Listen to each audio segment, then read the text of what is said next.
Welcome to the League of Women Voters of Snohomish County Forum for candidates for Representative, Position 2 for Ledge District 21. I'm your moderator, Karen Madsen. I'm a member of the League of Women Voters of Snohomish County. The candidates for Position 2 Rep for the Legislative District 21 are Petra Begea, Lilian Ortiz-Self, and Jenifer Short. You can wave and say hi. Thank you for joining us. As always, the League has invited all candidates. Petra Begea is not joining us today. The League thanks all the candidates for running for office, for your willingness to serve the community if elected, and for participating in this forum. It's the policy of the League to be nonpartisan. Therefore, we neither endorse nor oppose candidates or parties. We do take positions on issues which we've studied and upon which we've reached consensus. Ground rules for this forum were sent ahead of time to all the candidates, and they have agreed to abide by the stated rules of decorum, will refrain from interrupting, personal attacks, or disruptive behavior. These rules will be strictly enforced throughout the forum. Question and answer. Here's how this is going to work. Questions have not been shared with the candidates in advance, not all of them anyway, just the first one or two and the last one. We thank all of you who sent us recommendations about local issues. I'll pose the questions. Each candidate will have 90 seconds to respond. Less or more time may be allowed for selected questions. If there is a change in the time allowed for a question, I'll state this change clearly. We're using a countdown timer visible to all candidates. It shows elapsed time, and it alerts the candidates when there are 15 seconds left and when time is up. Time limits on answers will be strictly enforced. When you see the timer turn red and hear the chime, you must stop talking. I'll change the starting order for each question, alternating between the candidates to assure a random, fair sequence. The order for the first question will be Ms. Short and then followed by Ms. Ortiz-Self. What this means in practice is that Ms. Short will answer a question, Ms. Ortiz-Self will answer a question, and then we'll immediately go next to answer the next question first. So you'll answer two in a row, back and forth. All right, with that, here's the first question. This is for you, Ms. Short. What qualifications and experience make you a strong candidate for this position? For the last few years, I have been doing legislative action, working for the rights of Washingtonians, and I also have participated in a lot of initiative drives where I'm gathering signatures for months at a time to help either change existing laws. And so I'm committed to doing that. In fact, I started an initiative drive. I'll be doing until December. I was also a PCO, and I did a lot of volunteering and doorbelling, and I volunteer a lot at my son's school. So I've been on the inside of the schools, and I'm very committed to education. I actually homeschool my child right now. So I've done a lot of political research. I try to stay up on all the issues, and yeah, I just care about Washington. I think it's an amazing state, and I would like to help turn it around and secure parents' rights and improve educational standards. And yeah, I'm excited. So thank you very much. Ms. Ortiz-Self? Ms. Ortiz-Self, you need to unmute, please. Yes, thank you. Thank you, You're Karen. welcome.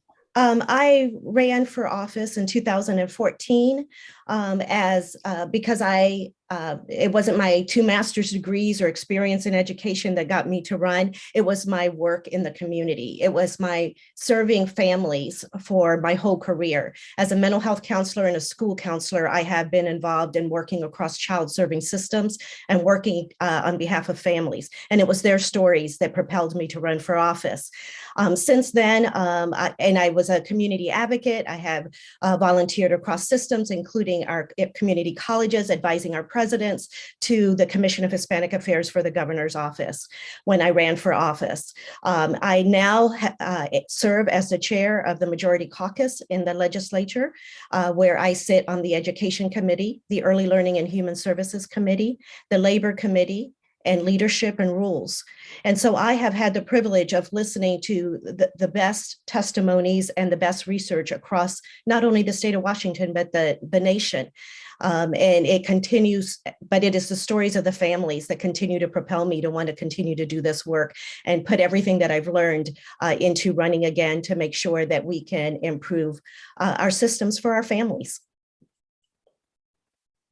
Thank you so much. And you take the lead on this next question. What are 2 or 3 major issues that need to be addressed by the legislature? Well, for sure, our economy. We know that our families are hurting right now. There are so many areas that we continue to have to look at. Last year, we put in money into child care. We put in money into mental health services. We put in money into education, and we know these issues continue to rise. We passed a transportation package that was quite robust to bring jobs into the area, and yet we know that our economy and our people are hurting. We continue to see the struggle in small businesses, and our workers need to continue to be able to find the jobs that they're trained for. So continuing to look at that. Education is a huge issue. We need to recruit and retain teachers. We have a shortage of teachers, not only in the nation, but in the state of Washington. We need to make sure that our teacher positions are filled, as we have subs coming in and not even enough subs to cover, and school classes are being canceled left and right. So we've seen the pandemic hit us very hard in that area. So that is a crucial area, as well as continuing to look at the mental health needs across our state, across our schools. School safety continues to be a major part of all of that. So there's a lot of issues, but right now I would say our economy, our education, mental health, and access to services for our families. Thank you. Ms. Short, same question? Yes. Oh, the video went off. Okay, there we go. Hi. So I agree with Lilian about education. I have been looking into test scores in the district in Edmonds, and the test scores are really bad, actually. So, you know, I would like to improve education. I feel that right now what's being taught in the schools is actually parents are not able to get curriculum transparency. Kids are being taught things that it's confusing them. The whole lawlessness with, you know, the police can't chase criminals anymore, and crime is skyrocketing. In King County, I think it's 99% increase in auto theft, and the surrounding counties, it's about 88% increase in auto theft. So allowing the police to actually pursue criminals, because this way people think they can just steal cars and they get away with it. So that's something I'm really passionate about. And then, you know, the homeless crisis, it's outrageous. You know, the city spends, I mean, in Seattle, they spend about $64,000 per tent to maintain a homeless encampment. That money could be spent on housing them and giving them rehabilitation. Thank you, Ms. Short. You're going to be able to continue in that line of thought, because here's the next question, and you go first. Homelessness is becoming a bigger issue in many areas of the state. Please speak to ways that you could impact this problem. Okay, one of the ways I think is that, you know, we need to reallocate these funds, because, you know, why would we spend $64,000 on a tent site when that could house many people, and we could provide services, in-house social services, mental health counseling, drug rehabilitation services. There are some units going up in Edmonds. So we'll see how that goes, because they are going to have social services. So I completely support that. You know, really, it's the mental health crisis and the drug addiction. I don't agree with the needle exchange program, where they just give people needles and they don't have a really safe place to, you know. So instead of spending millions on that, we could offer them to actually get rehabilitated. So I would like to work with my local community, with the sheriff's department, with the police department, you know, offering people programs where they can actually turn their lives around, you know, through the community, through the churches. Because, you know, a lot of times people, they need a community, they need a church.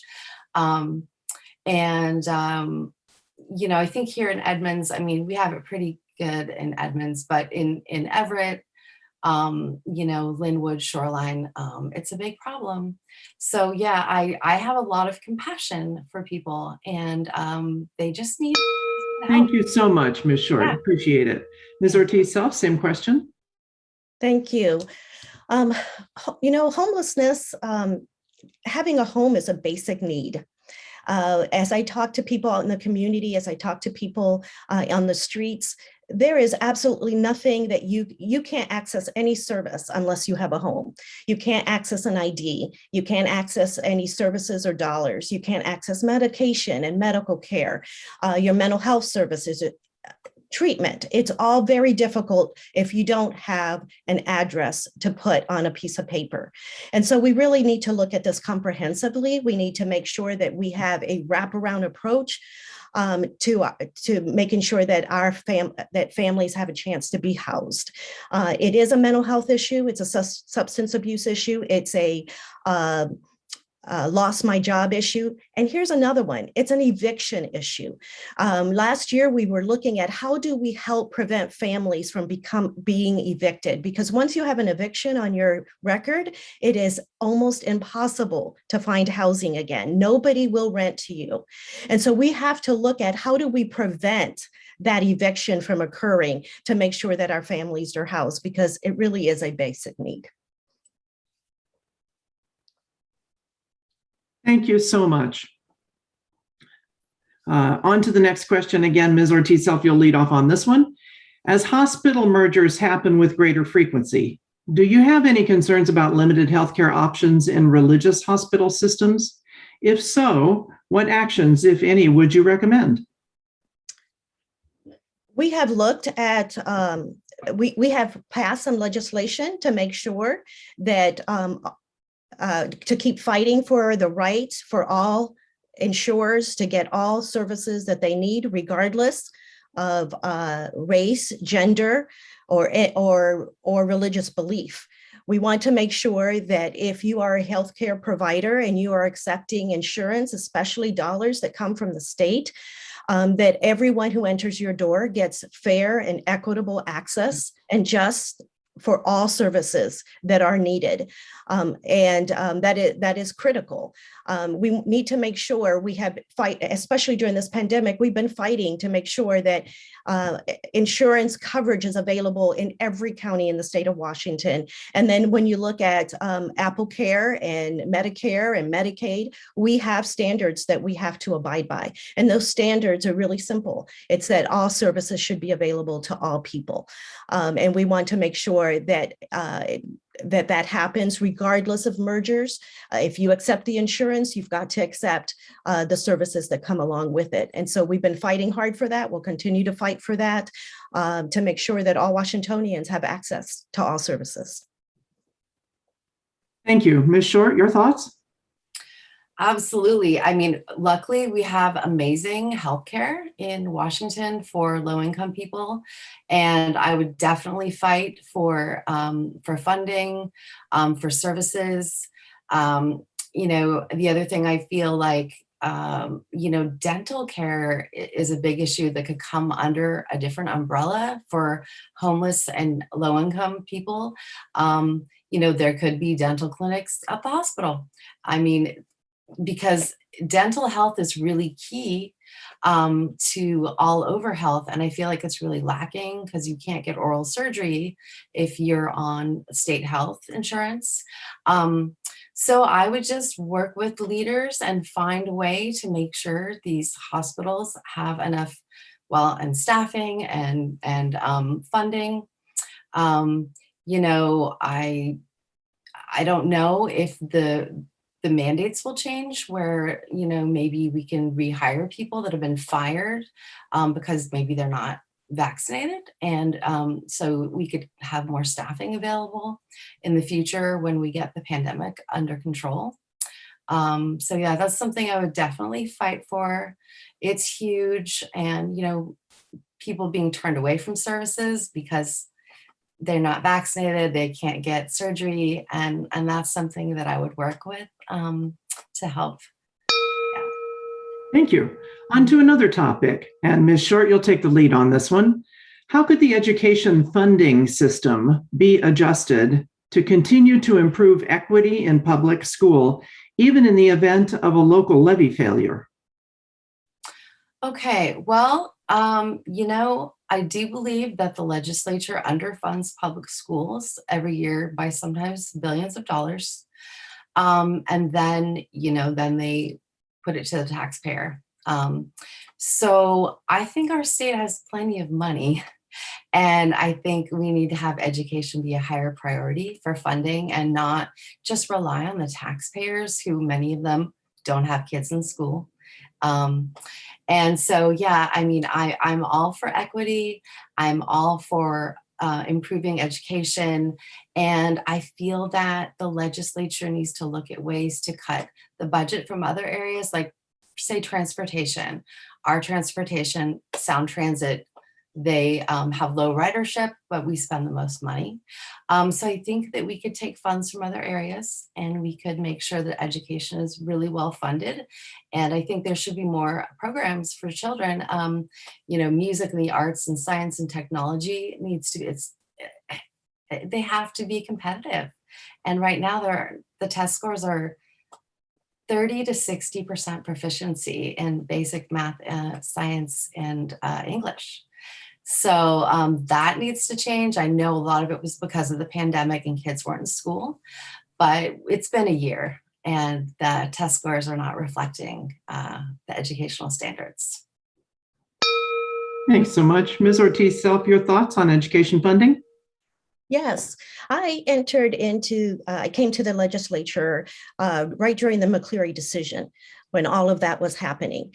And I entered in because I saw the gaps in services. I had been serving as the co-chair of the Education Opportunity Gap and Accountability Committee for a few years before I went into the legislature.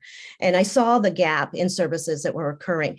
Now, by the time we funded the McCleary decision, we were already behind years in our funding formula. Our budget takes 60% of our budget goes to education. Transportation is not included in the general budget, so we can't transfer those dollars. It's a totally different budget. But our budget currently is 60% education, and yet we've got to figure out ways to continue to fund the gaps in services, and it does cost money to do so. When we look at, this year I have a teacher recruitment and retention bill that will be coming out to look at what do we need to do to refund and look at the services and the personnel that we need in our schools to make sure that we can retain them and recruit them across our district. What services and support services do we need? Yes, we need a new formula. We are behind and we need to get caught up on that again. 60% is a lot, but our children deserve that. And we need to make sure that we fund it accordingly and that it's equitable across the state of Washington. Thank you very much. Another shift. This time, this is the question for you, Ms. Ortiz-Self first. Are there changes you would support to the Washington state redistricting process? If so, what might those be? You know, for me, I just want to make sure that as many people have a voice in this process as possible. So I want to make sure that when we do our stakeholder groups, when we reach out to the communities, when we look at the data, that we're doing it as equitably as possible. I'll be real honest with you, all the details of how all of that worked out is not my area of expertise. But I do know that we need to make sure that we need to look at the process and make sure that it's equitable and that everyone's voice is heard in this process to make sure that we have fair representation I think that is critical to us as a democracy to make sure that we have fair representation of all of our communities. And whenever we try to silence the voices of some by playing games with who gets to vote and who gets to have a voice and who gets to be counted, we are hurting our democracy. And so I want to make sure that that process is as transparent and as equitable as possible. And I would support any changes to it that get us in that, that continue to move us in that direction. Thank you. Ms. Short, your thoughts on redistricting? Yeah, so I agree with the equity. That's really important. But the other thing that I was seeing was that I felt like there was a lot of politics involved in drawing the lines. And I talked to several candidates, you know, who like the line came right down through, right across from their house. And they were then in another district. So then, you know, they were well-established legislatures, and you know, and then they had to go to a whole new district. So that's also not being transparent with the candidates that are actually working for the people. And I do think it'd be great to have citizens more involved, because a lot of people have no idea. They have no idea what district they live in. They don't know what congressional district they live in. It's not something they think about, but there could be a way to invite the public in and have more input, and it should be fair to everyone, including the candidates, including the people who work in Congress, and because people, you know, some people were out of their district suddenly. Yeah, so I would support that process and making it as fair as possible. Absolutely. Thank you. Ms. Short, you take the lead on this next one. If the U.S. Supreme Court were to overturn Roe versus Wade, would you support strengthening or limiting existing state laws regarding access to abortion? Or perhaps neither? Okay. So I really support, I'm not really big on abortion, but I do think that before there's a heartbeat, I think that's compassionate. So I am more for compassion for the child, for the infant. But I also think that we really need to work on improving contraception. There's got to be a male contraceptive, would be amazing. So I have a lot of compassion. I have 2 children, and I know what happens to babies in abortions, and I know what happens to them when they're used for science experiments after they're aborted, and it's not compassionate. They can't use anesthesia. When they harvest organs, they can't use anesthesia. And that's, to me, just, that's not compassionate. It's a little human being, a little innocent child. So I do understand that abortions are necessary.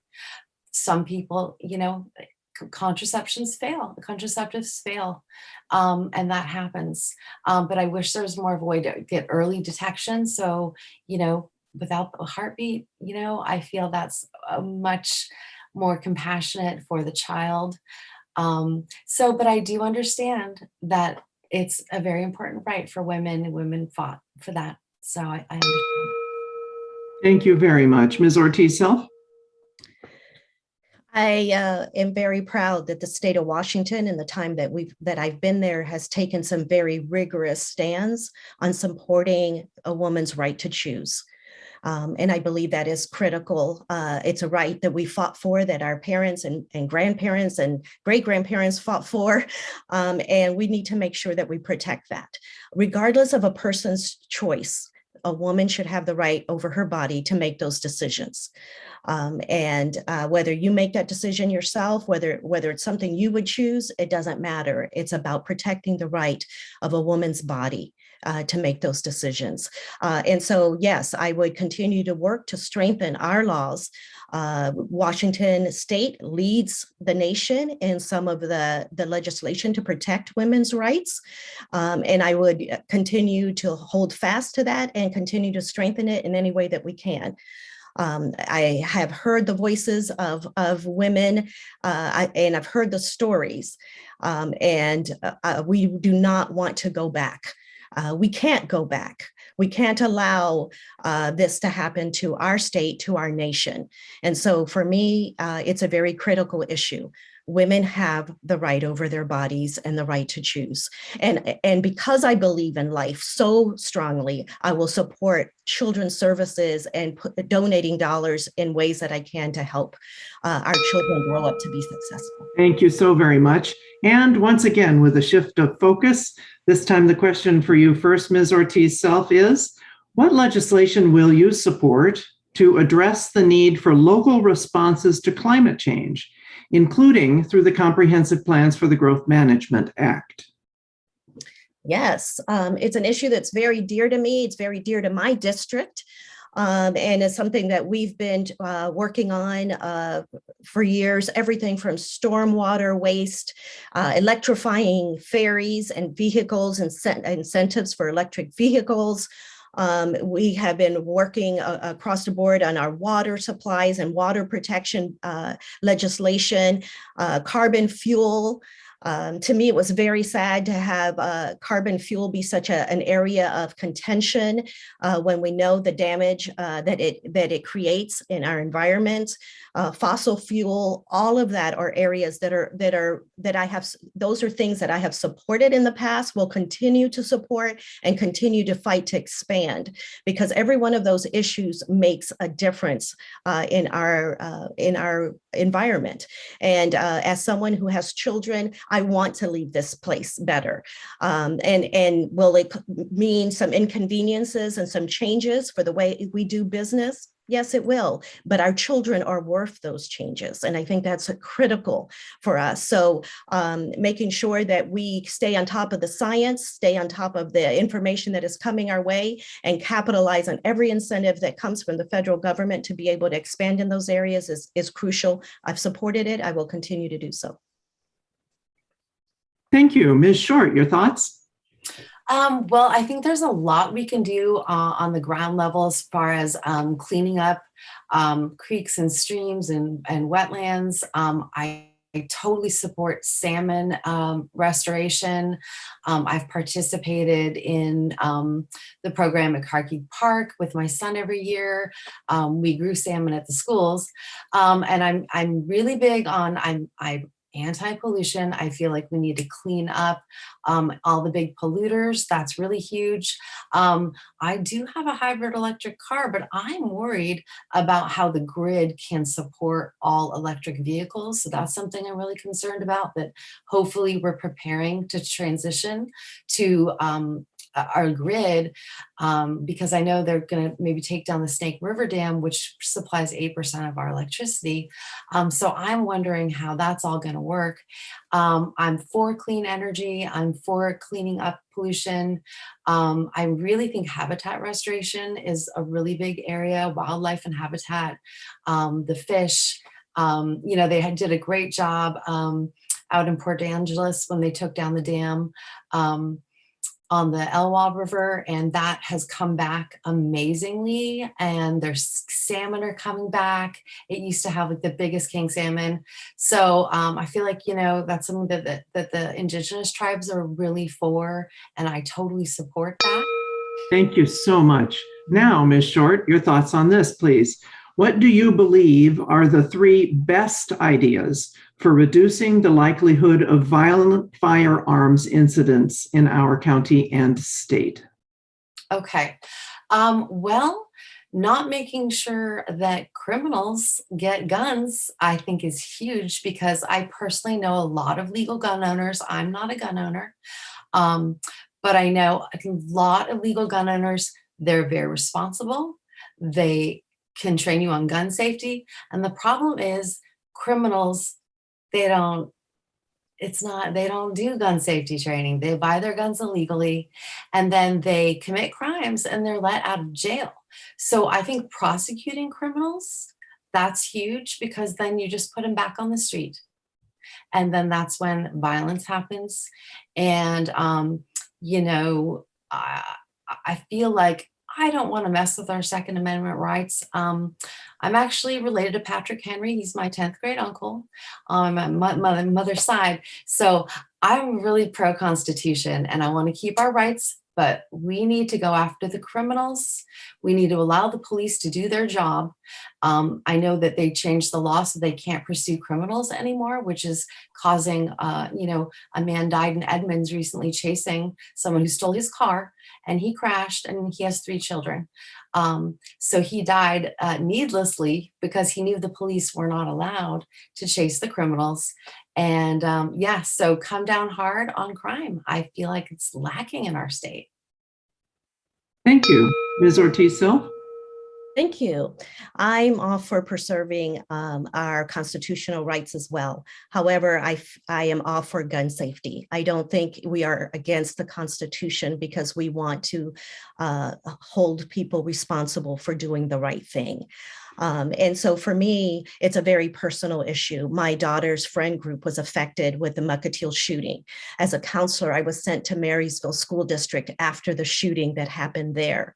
The suicides that have taken place, I am a part of that. I walk into a school after the Texas shooting when we have to look at the faces of not only teachers, but parents and students that are scared to death. So to me, I want to see a waiting period. And both the Texas shooting and the Mukilteo shooting, the gun was purchased on that same day and they went in and used it. I'd like to see even a 48-hour waiting period to see if the mental health state of that person can be controlled, can be calmed down. I'd like to see us get rid of military grade weapons to just be accessible to anyone to buy at a moment's notice. I'd like to see more accountability of a gun store owners. None of those things take away our constitutional right. It's just prudent. I had to talk on the floor to limit capacity of rounds to 10 rounds. Who needs more than 10 rounds to operate? I think it's time. Thanks so much. Next to the last question, and this one's for you, Ms. Ortiz-Self first. What ideas, should you be elected, do you have for working productively with your staff, colleagues, and members of the public whose ideas are different from yours? That's a great question. I feel like we have worked really hard, and as being someone who is in leadership, we've been working really hard to make sure that we make working in Olympia the most rewarding and respectful workplace that we can have. And of course, we're in process like every other place, but I definitely believe that that's something we need to continue to strive for. I want to make sure my staff feels the respect and the dignity that they deserve. And we have wonderful staff, and I want to support their right to be able to organize and their right to be able to tell us when things aren't working. I also feel like I represent all of the 21st Legislative District, and I sit down with any constituent that comes and wants to sit with me and talk to me about their issues, whether I agree with them or not. I feel like if I can't defend my position, I shouldn't be holding that position. So I have no problem being able to have a dialogue with people so that they can understand my position and I can understand theirs. And I'll tell you, there have been many times when I've changed my mind based on ideas and improvements to bills that have come from constituents from both sides of the aisle. So I think that's a very critical thing for not just staff, but our constituents and all our members to be able to have that voice. We need to respect them and show that dignity. Thanks so much. Ms. Short, same question to you. Yeah, so if I'm elected, I really look forward to working with everyone in Olympia. I don't care what side of the aisle that you're on. I was a Democrat pretty much my whole life. I did switch parties, but I have friends on every side of the aisle. I have liberal friends, I have Christian friends, I have you name it. I want to represent everyone as well. Everyone deserves their voice to be heard and their votes to count. And I love going to Olympia and going to the legislature and just going on tours and meeting people. And they work so hard and their jobs are really important. So, I don't I might be running as a Republican, but to be honest with you, I know both parties aren't perfect. We need to work together for Washington State. And I'm promised to do that. I will make friends with anyone, Democrat, Republican, in the middle, independent, it doesn't matter. And I really look forward to having that opportunity. So I'm really excited to have a great staff and secretary, and work with different groups and invite the public in to say, look, this is your state. We work for you, and invite them to do legislative action with us. Thank you so much. I'm going to ask the timer, please, to adjust the time, Phyllis, to 2 minutes for this last question. This last thing is really not so much a question as an opportunity to you to bring up any additional information or issues that you'd like to bring to the attention of the community. We know it's not easy to fit all your thoughts into 90-second spots. So you'll have 2 minutes. We'll start with Ms. Short. And the formal question is this: what additional issues or information would you like to bring to the attention of the community? 2 minutes. Okay. Well, I have a few big concerns. One of them is what's happening in the schools. I removed my son from school when the comprehensive sex ed law was passed and signed into law by the governor. I looked up on Informed Parents of Washington, the actual lessons. I felt they were inappropriately sexualizing kids. I felt like they were perverted, actually. So I removed my child from school. I feel like I've looked at all the test scores district-wide on OSPI, and the test scores are terrible. They're failing. One school in Edmonds had 12% math proficiency. So honestly, I would like to get rid of gender ideology. I would like to get rid of comprehensive sex education. I believe we need education for sex health. I believe, the critical race theory, I feel like, is dividing children. And I don't feel like any child should be taught that they are oppressed or an oppressor. I feel they should be given leadership skills and opportunities to empower themselves and be leaders in their community. So I'm very concerned about that. I do not want my child to attend school until that is fixed. But, everyone deserves equitable education. It's really important. And the other thing I'm really concerned with is the fact that the police can't pursue criminals, that criminals they're not prosecuted. They're let out of jail and they're repeat offenders. The police force in Seattle left in droves because they were mistreated in 2020. They were forced to get a vaccine or lose their job. I don't think that's right. Public safety is a really big issue. In Snohomish, we've got crime is increasing. Thank you so much, Ms. Short. Ms. Ortiz-Self, 2 minutes. Thank you. I think I'd like to address some of the issues that were mentioned. I have talked to numerous police officers because I believe that they risk their lives for us, and safety is important. And one of the things they've told me over and over again is, you want to protect us, take automatic weapons off the streets. We have 6 bullets, but they have 30 rounds. It is not a fair fight. So we need to look at it comprehensively when we start looking at how do we protect our police officers and how do we protect our communities. I also want to say that I think it's critical that we teach history, that we teach facts, that we don't shy away from what's happened in this country so that we don't repeat what's happened in this country. I also think it's important our sex ed curriculum gave total control to our districts. The state does not determine what curriculum is chosen. Every school board, we believe in local autonomy, gets to choose, and parent have consent. They get to consent to whether or not their child is part of that curriculum or not part of that curriculum. I would not vote for anything that took parent consent away or local autonomy. So I think those were critical issues for us as well. I think a critical issue that's facing us is the shortage of teachers and people going into the field of education. We need to recruit and we need to retain our teachers through mentoring programs, through teacher apprenticeships and teacher residency programs, through loan forgiveness.